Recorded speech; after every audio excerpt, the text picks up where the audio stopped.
Joo. Tämä menee kaikille, jotka luulee kelluvansa korkealla. Mutta merivoima tuppaa nopeammin kuin Habbo-hotellin moraali.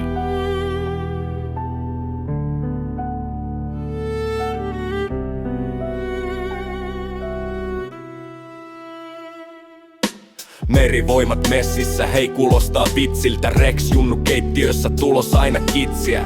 Yrittää kokkaa mut palaa kaikki pannuun. Vihreä iho bro, oot kun Shrek rannun. Amiraali laivassa mut kurssi on väärä. Kapteeni hukassa, kartta, paperi ja märkä. Teidän komento soi kuin kämppä ilman kattoa. Kun Interpol tulee me jätetä mitään sattumaa. Merivoimat sanoo me hallitaan aaltoja, mut te ette hallitse edes aamupalaa.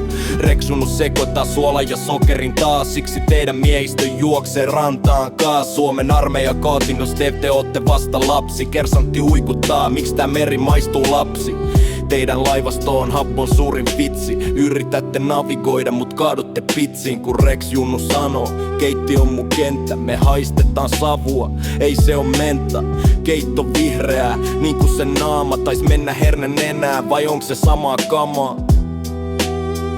Tää ei oo henkilökohtaista, tää on totuus.